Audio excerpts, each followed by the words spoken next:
Bonjour Gilles. Bonjour Florent. Vous étiez au Salon du Livre de Paris également pour Haïku Mon Nounours. Pouvez-vous nous présenter ce livre ?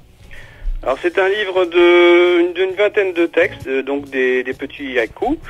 Donc j'ai envoyé au départ il y avait 30 textes que j'ai envoyés aux éditions Liroli par courriel.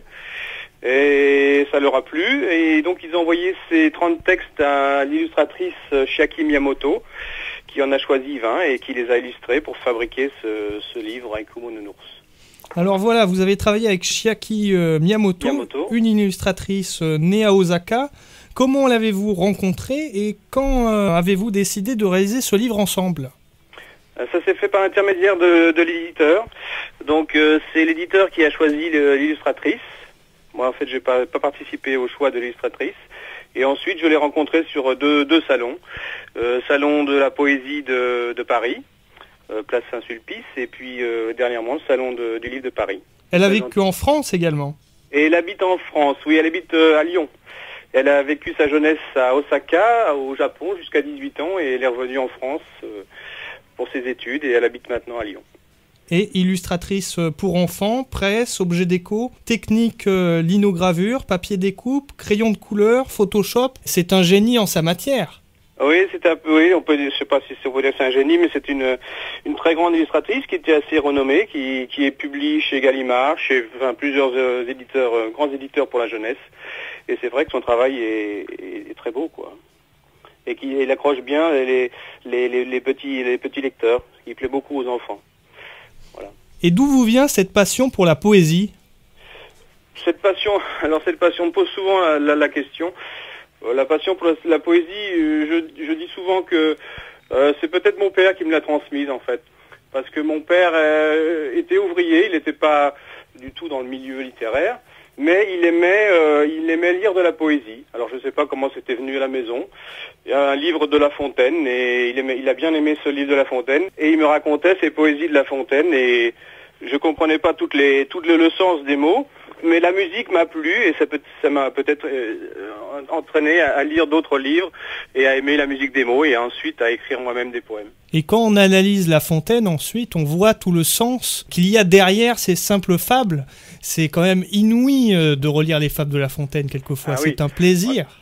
Ah oui, c'est ça. Donc on a une première approche étant enfant et ensuite on se rend compte de tous les messages que ça peut apporter, quoi.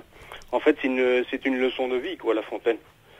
C'est vraiment, c'est pratiquement une certaine philosophie aussi. C'est plus que de la poésie, c'est de la philosophie. C'est très instructif. Et la poésie est partout, mais le plus difficile quand même reste de la mettre en forme. Comment réalisez-vous ce travail d'ajustement ? Parce qu'il y a une rythmique à adopter, le choix des vers, qui était également extrêmement difficile, le placement de la diérèse, dont on nous rappelle quelquefois la difficulté, le champ lexical à trouver, que ça soit coordonné, la structure du poème, savoir si c'est un quatrain, un tercé, sur quoi on va partir. Donc comment ça se fait ce travail d'ajustement après avoir écrit quelques lignes ? Alors, ce travail d'ajustement, donc dans la poésie, il y a plusieurs poésies, on va dire, plusieurs sortes de poèmes. Il y a la poésie régulière, avec des sonnets, etc. Donc là, on est obligé de respecter une certaine métrique, des alexandrins, des rimes riches, etc. Et puis il y a aussi la poésie libre. Qu'on dit libre. Et là, on respecte pas les rimes forcément. Il y a quand même toujours une musique des mots quand même qu'on doit respecter. Et comment ça vient ? J'ai l'impression que le poème nous traverse en fait. En fait, le poète doit porter une espèce d'antenne à l'intérieur de lui qui capte la poésie, voilà. Et d'ailleurs, ça se fait naturellement chez l'enfant.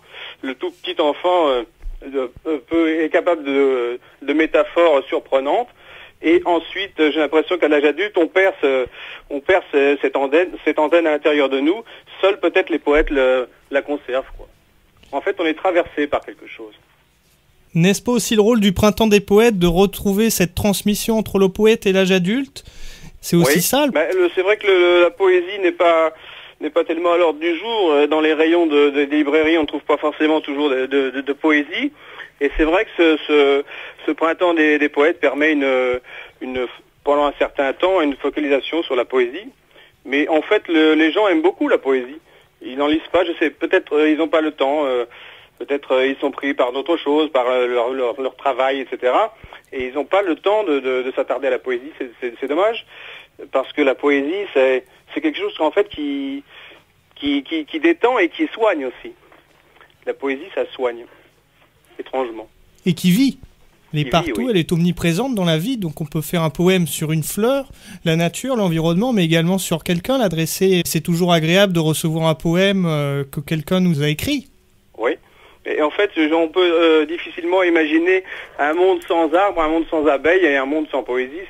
En fait, la poésie, c'est la vie, quoi. S'il n'y a plus de poésie, il n'y a plus rien. Et sans relations humaines. Et sans relations humaines. Exactement, oui.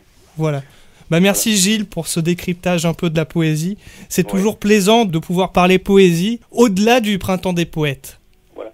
Alors, si vous me permettez, je vais citer un vers de Lamartine qui définit un petit peu la poésie, bien qu'on ne puisse pas vraiment définir la poésie, mais j'aime bien cette petite citation. Si vous permettez, pour conclure, je vais vous la lire. Allez-y. Alors, la poésie sera de la raison chantée, voilà sa destinée pour longtemps. Merci beaucoup Gilles pour cette interview. Je vous en prie. Bonne journée. Merci vous aussi. Au revoir. Au revoir.